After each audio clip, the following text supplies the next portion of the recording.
we had hoped, but welcome to the 2022 Fall Internship Program final presentation. For the past 10 weeks, our interns have been diligently working to try and address some of the scientific and restoration issues that Mālama Maunalua is tackling.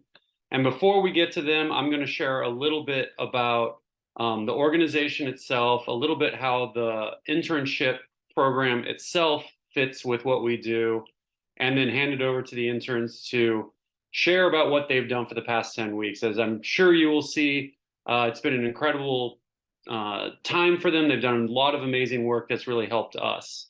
But for those of you who aren't familiar, this is Maunalua Bay. And so for a little bit of context, down in the lower left there, you see Diamond Head. On the right, you can see the Hawaii Kai Marina and Hanauma Bay. This is Southeast Oahu. It is one of the largest bays in the state. It is also one of the most heavily impacted. You can see through this, there's a lot of development that has taken place along the bay, and there's a lot of activity that takes place in the water itself. And so the resources as a whole have been stressed. And about 15 years ago, due to that stress, a hui of longtime residents came together and wanted to form an organization to actually restore and prevent the continued degradation of the bay. And so that is where Mālama Maunalua, or when Mālama Maunalua was formed, with the mission being abundant marine life, improved water quality, and people taking kuleana for the health of the bay. And so the interns' work all fits in with that in some way. So a few years ago, we undertook what was the creation of what is called a conservation action plan. And this was bringing together a lot of the experts for the region, everyone from scientists to cultural practitioners to longtime residents, and said, what do you see different from the bay now from what it was, and what is the reason for that? And from that, we're able to discern basically three big stressors that are impacting the bay the most. One is stormwater runoff. Another is invasive species, and the third one was overutilization of the bay itself. And so all of our projects are derived at basically addressing one of those three.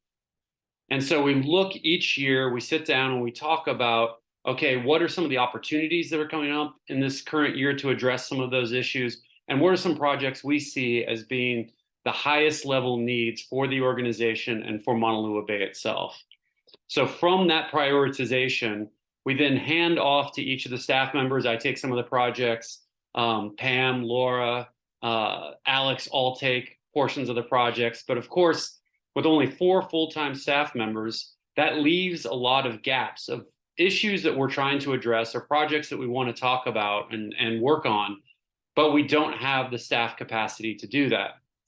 And so that's where the interns projects come from. And so one thing we're really proud of here is that the interns work is actually projects that the staff itself needs, that the bay needs. And so they're undertaking real world projects, helping us address these issues under the tutelage and mentorship of staff, as well as partners and organizations that are helping us in our restoration cause. And so what you'll see through this is a lot of the work that they did, you'll find out about their primary projects, but also keep in mind that the Maunalua Bay is big. There's a lot of stressors impacting the bay from the mountaintops down into the bay itself. And so they tacked and addressed a lot of different things from Mauka to Makai. And also, just as a quick aside, this picture you see in the front, get used to it. You're going to see it a number of times through the presentations because it ended up being such a great one, but that's one that was the interns actually working with the Maunalua Fish Pond Heritage Center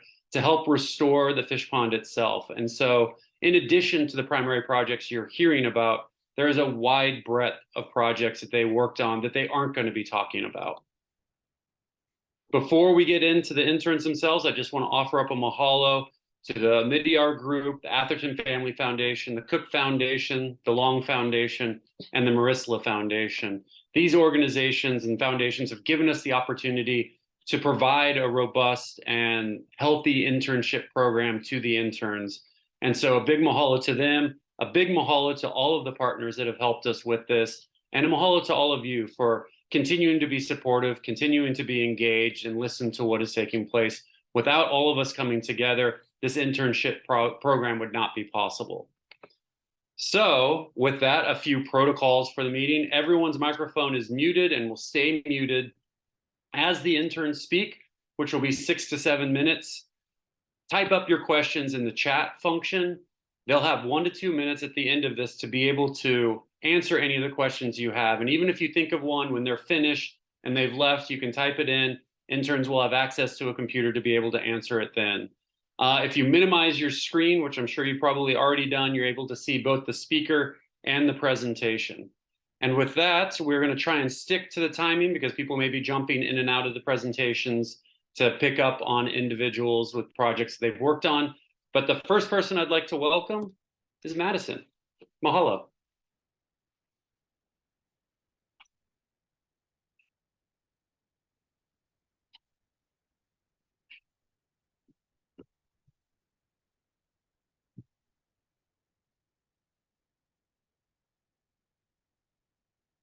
Bilino Mai, everyone. My name is Madison Directo, fall intern of Mālama Maunalua, and I was working with the Follow the Drop project. So a little bit about myself. I'm from Punan, Hawaii Island, a fourth-year student at Chaminade University, and double majoring in environmental science and studies. And some reasons why I wanted to join or intern with Mālama Maunalua is to first deepen my Pilino Wahi, which is my relationship to place, especially on Oahu. Also gain experience in marine conservation and get to work alongside people who are in this field who know more than me and are able to teach me based off of their experience. And so with Follow the Drop, it is a mobile application created by 3R Water. And it uses different types of data analytics in order to provide personalized help with green infrastructure. And this relates with Mālama Maunalua as a part of their Ahupua'a project, which works in restoration efforts from Malka to Makai. So as you can see in these photos, there's reforestation efforts, rehabilitation in streams and fresh water, all the way down to the kai with coral and algae restoration. And so Follow the Drop is more that urban center. It catches the things in between that goes from the top of the watershed all the way down to the ocean. And just to share a little bit, this is a photo taken part of Mauna Lua, and Follow the Drop goes a lot into the community and educates and spreads awareness within people who are residents, as residential areas are the biggest impact when it comes to stormwater runoff. And so first of all, some things just to share is that over 99% of samples taken from the bay contain herbicides, as well as over 90% of the strip along the coast is paved. And this shows a lack of green infrastructure, as if there was more green infrastructure in place, there would be less of that runoff entering the bay, causing it to be degraded. And so this project really does target the source of that stormwater water runoff, which will be in the residential areas and properties. And so when the community is made aware, that is the first step to be able to be part of the solution, is they're able to not just learn about the issue of stormwater runoff, but some solutions as well, which I will talk about. So just a little summary of some of the things that I got to do, which involved mostly outreach, doing the personal home assessments, and then also collecting feedback from the residents. The first thing that I noticed sort of as a trend in the people that I got to meet, pretty much everyone that I met had a possession of some sort of green infrastructure. So that could just look like a rain chain, also rain barrels, rain gardens, culverts. And whether they had it installed or not, they were pretty familiar with green infrastructure. Also, a handful of them did inquire of contractors. So just needing the assistance in installing those things or wanting to get recommendations on how to implement it on their property. And then also just offering application feedback for the app. And then also many of them did express interest in the rebate program that is offered through the Board of Water Supply. And so in general, some things that I hoped will be continued after, and as well as potential projects, is first to send the completed home assessments, as doing the assessments is the first part, but just continuing sharing those results with the homeowners is also very important, as well as implementing the feedback that they have on the app or other things as far as our interactions with the community. And then as also in the works is the future contractors, so people to install gutters or make adjustments to landscapes, adding the rain barrels and catchments. And then lastly, to follow up with homeowners even months after the home assessments are sent back to them to really follow up and see their improvements that they've done on their property and offer any updates that we may have on our end as well. And just to share my experience, some things that I gained and learned, I think the biggest thing is just becoming more or familiar and comfortable in different environments. First of all, just being in the ocean, becoming more ma'a with that, and then learning more about the marine organisms, limu, the huki surveys, and then being more familiar with Maunalua as a place as well. And also learning just the value of community relationships, as I do see that Mālama Maunalua is a great example of having personable relationships with the community. And then also for me, learning through this internship, the type of future work environment I also do desire, similar to Mālama Maunalua, and what type of employee I want to be, just imitating some of the people that I got to meet, and just being more ambitious, as I do see Mālama Maunalua as a very ambitious organization with very diverse programs and different conservation efforts that they're doing, as well as the people that I met with full busy lives, but just striving to be excellent in everything that they do. And this is just a photo that I wanted to share. It was the one day out of our program that we all wore rash guards together. And yeah, it was just a very fun day. Just highlights that it's always a fun time, but we get to be unified and work hard as well. And with that, I just want to say a huge mahalo to 3R Water, the creators of the app, as well as Mālama Maunalua, my fellow interns, and everyone who made this possible. Mahalo, and if you have any questions, I would love to answer.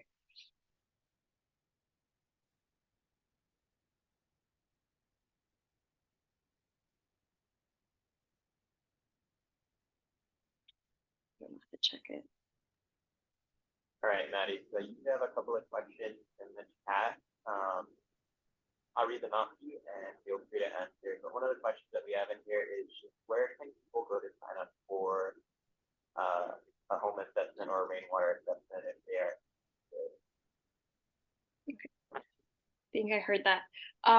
Yeah, in order to sign up for the home assessments, you can pretty much go on the Mālama Maunalua website, as well as the 3R Water website as well. All the information will be there as far as online, I would say online signups. I believe that answers that. One of the other questions that we have in the chat is what you see as one of the biggest challenges to improving water quality. Biggest challenges in sorry. Maunalua. I wish I could see the chat. Biggest challenges in Maunalua. To improving water quality. Water quality. Ooh. Biggest challenges. Or what are one of the biggest problems that you see with polluted water in Maunalua Bay? Yeah, I would say since the residential area is very, at least this is one thing that I noticed or learned as well, is that because the areas are so paved, yeah, all the like car oils, different pesticides, and different things that come from residential areas pretty much go head straight toward the bay through the streams. There's quite a few streams that go directly to the bay as well. So that's one thing I noticed.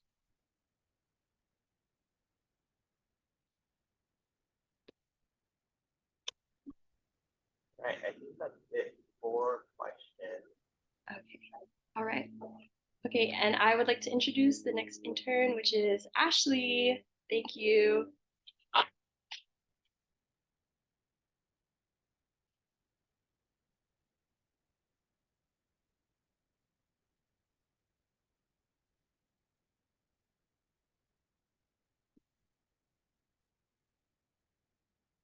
Thank you, Maddie. That was great. Hi, everyone. My name is Ashlee, and today I will be sharing about my experience as the Outreach and Education Intern for Mālama Maunalua this fall. First off, a little bit about myself. I was born and raised in San Diego, California, which gave me a huge love and interest in the ocean. And this is what inspired me to get my BA in Environmental Studies, Geography, and Planning at Sonoma State University. Currently, I am here in my junior year on exchange at the University of Hawaii at Manoa in order to gear my studies more towards marine conservation. And with that, I wanted to have experience in fieldwork, which is why I wanted to intern here with Mālama Maunalua. I was also really looking for a community-based organization to work with, so this has been great. Before getting into the work I do, I want to highlight the importance of outreach and education to Mālama Maunalua. Outreach and education gives us the opportunity to personally interact with the community and help inspire the next generation to be lifelong stewards of the Bay. We're also able to help educate the public, teach students through school events, increase involvement, and share about the many projects and how they're all related to each other. So for my internship, I worked on 3 different things. The first is outreach through tabling events. Second is social media through posts on Instagram. And the third is an outreach booklet. First up is tabling events, which are a crucial part of the outreach work we do to get out there into the community and connect with people. I was able to attend 4 different outreach events and talk with hundreds of members of the community. This first photo here shows us at a UH Manoa event teaching students about coral reef restoration, invasive algae in the bay, and helping them get more involved. And the second photo is at the Waikiki Aquarium, where we were able to enhance visitors' visits to the aquarium by giving a coral bleaching demonstration and showing them different native and invasive algae we have. The next part of my internship was creating reels, which are short videos on Instagram. And I edited these using the Instagram platform itself. And this first one I'm going to show is of a hike we did up to Kuli'o'o Ridge in order to check on a rain gauge for the internship program. We live, and we lie, and we fall, and we fly. We win, and we lose. So for now, let's all enjoy this view. Yeah, we live, and we lie, and we fall, and we fly. We win, and we lose. So for now, let's all enjoy this. And I forgot to mention this video received over 1,000 views. And this next video is to showcase our gratitude for the many volunteers we have. This one was created in a montage style using photos of our volunteers holding up invasive algae.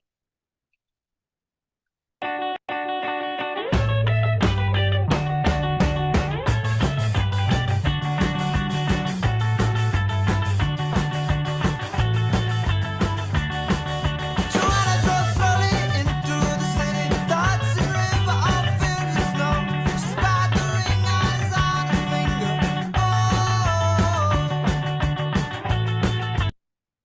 And that video received over 600 views. The next thing I worked on were Instagram posts for our Cherish, Protect, Restore campaign, which aims to increase awareness about rainwater runoff, which we heard Maddie just talk about. And for these Instagram posts, I used a digital platform called Canva. And while I had a little bit of experience with that before, these posts really allowed me to build my skills and grow my confidence using the platform.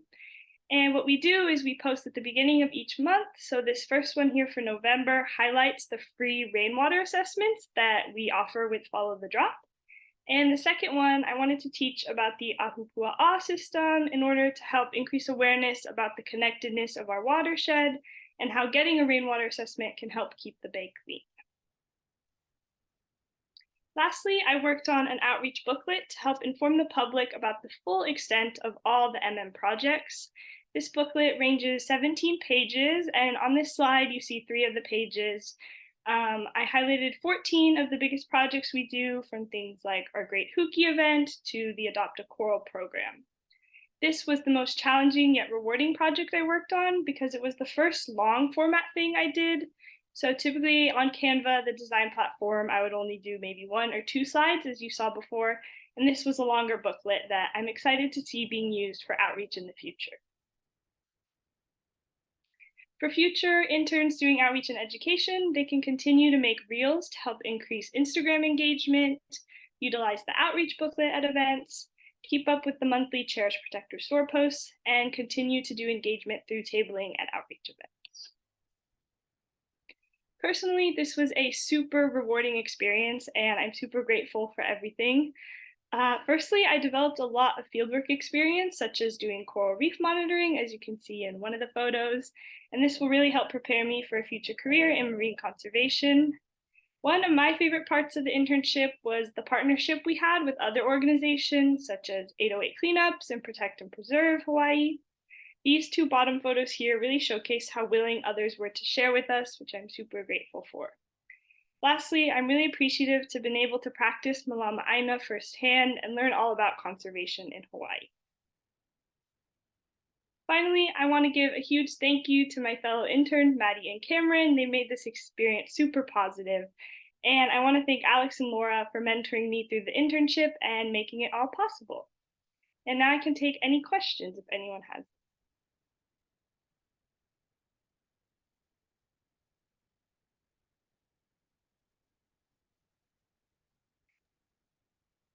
Awesome, Ashlee. So we do have a couple of questions in the chat. One of the questions is, what method do you find to be the most effective at reaching the public? Yeah, I think it is really knowing your audience. And what I found it effective that I learned from Laura was asking people about themselves first. So asking them if they're from the region, or if they're visiting, or if they've been swimming in the ocean recently, and then connecting what they shared about themselves, because when it's more about them and focused on them, they'll be more interested and engaged. And so it was really fun. We got to learn about the people at the outreach tables and then use what we knew about them to help keep them most engaged and interested. One of the other questions that are in the chat is, when doing outreach, which of the MM projects does the public seem most interested in? Could you repeat that or possibly put it in the chat? I'm sorry, I'm having trouble hearing you. When doing outreach, which of the MM projects does the public seem most interested in? Oh, that's a great question. One thing we did was a coral bleaching demonstration, and I think anything hands-on and showing is really engaging to the public. And so for this, we had pieces of coral, and we would have a bucket of hot water and then a bucket of cooler room temperature water. And that hot water symbolized warming ocean temperatures. And so we would drop the coral in and it would turn white like instantly to show bleaching. And especially at the aquarium, I love doing that one because you see kids and parents alike super interested. And I think anything hands-on and demonstrative really gained the most attraction and interest.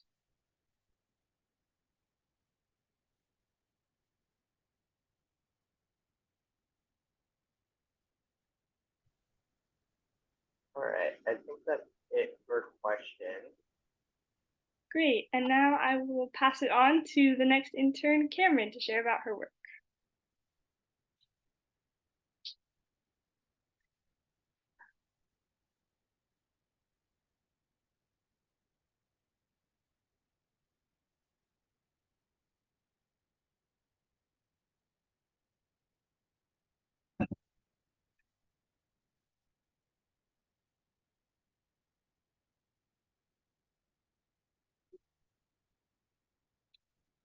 So aloha and good evening, everyone. My name is Kamryn Yoneshige, and the focus of my project was native limu restoration with Caulerpa cerulariioides.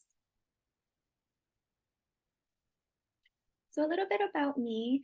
I was born and raised here on Oahu. I currently live in Kaneohe, and this past May, I graduated from the University of Portland. I received my BS in environmental studies, and I had a concentration and minor in biology. So just a brief introduction to my project. In Hawaii, native algae, or limu, it has held cultural and ecological significance for centuries. Unfortunately, our native species have decreased in abundance due to urban development, invasive species, and overharvesting. So in 2014, a limu hui was established, and basically it's a group of local experts, researchers, cultural practitioners, including Mālama Maunalua, and they get together and they share their knowledge on native limu. So this project is important because we're working to restore our native species of Callirpa, and we're contributing to the conservation of one of the most important natural resources that we have. So a little bit about Callirpa itself. It's also referred to hulumoa or hulumanu, which in Hawaiian means chicken or bird feathers. It is indigenous to Hawaii, but it's also found in other tropical regions around the world. And we are seeing a resurgence of it in Maunalua Bay, and that's a good thing. Once we take out the invasive algae species, our native species are able to grow back, and that's indicative of a healthier bay.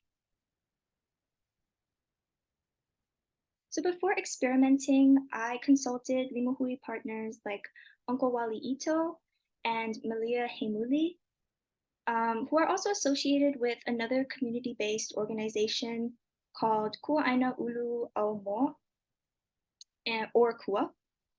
And me, Ashlee, and Maddie actually got to visit Uncle Wally at the Anui Nui Fisheries Research Center at Sand Island. And so that was fun. We got to explore the facilities there.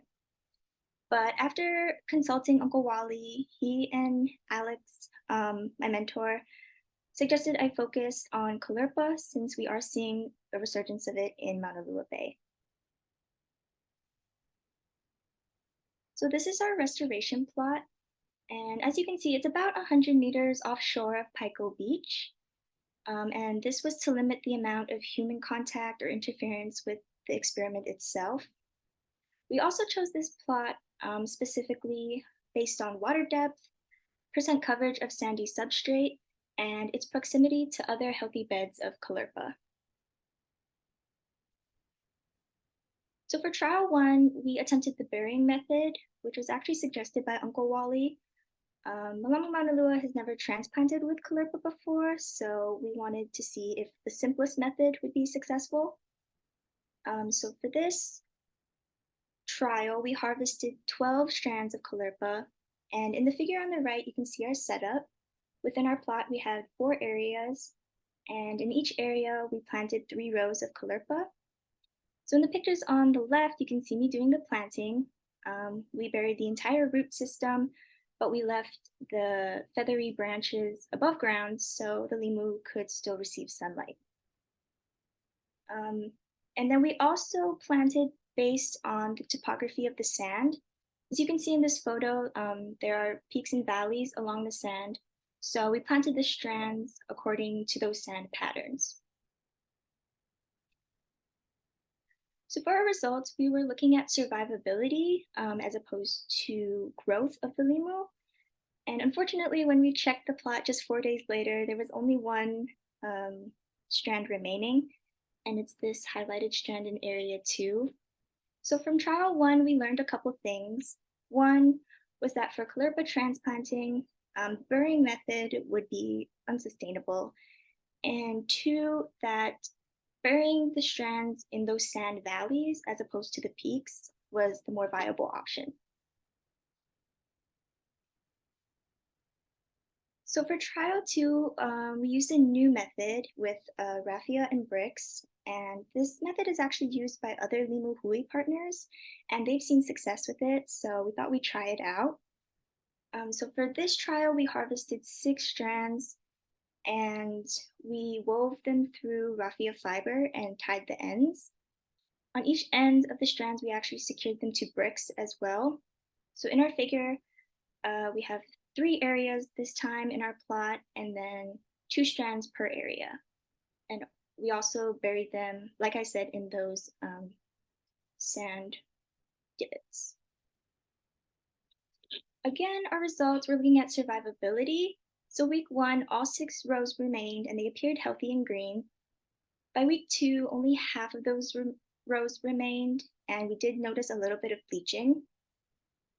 By week 3, which was actually just this past Monday, there was a lot more noticeable bleaching in area 3.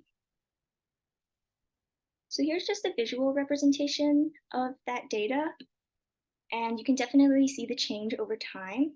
Week 1, you see the very green, very vibrant color of the strands. In week 3, in area 3, as I mentioned, there's that bleaching, but the strand in area 2 is actually visible and green, so it's going strong. In terms of next steps, this is an ongoing project. Alex said he would continue to monitor the progress after I'm gone.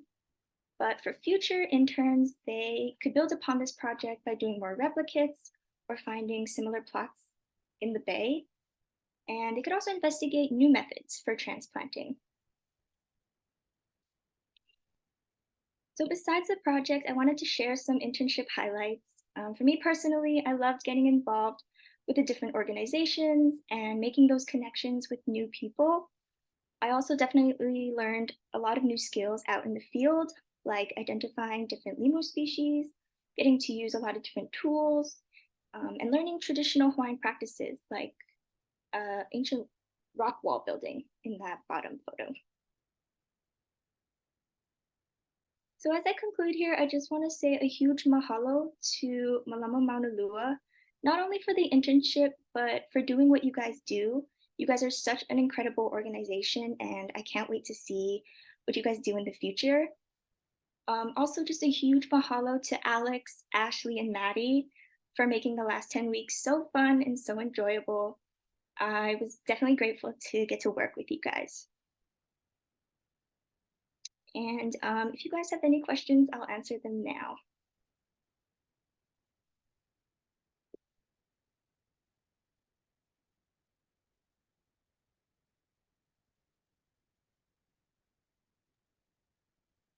All right, we do have some questions.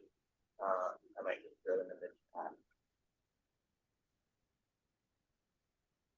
I'm sorry, I did not hear that. We do have some questions. I'm going to try and type them in the chat. Oh, okay, perfect.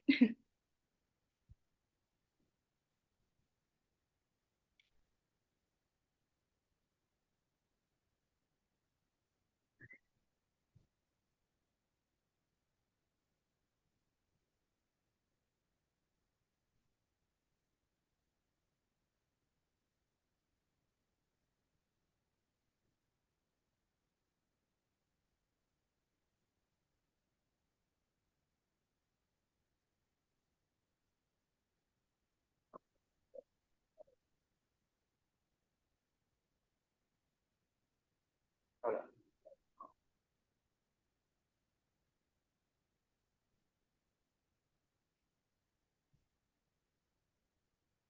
Oh yeah. Okay, so you can't really see the chat when you're in presentation mode. But what factors do you think impacted the leaning method from not succeeding? I'm sorry, what? Can you repeat that? What factors do you think impacted the Limu method from not succeeding?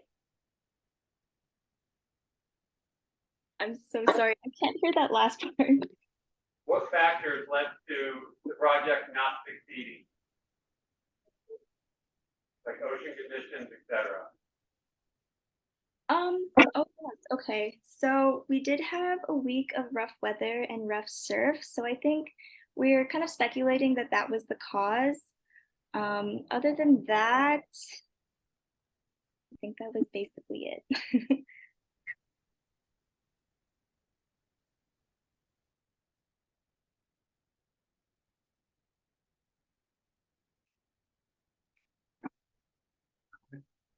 Good job. Uh,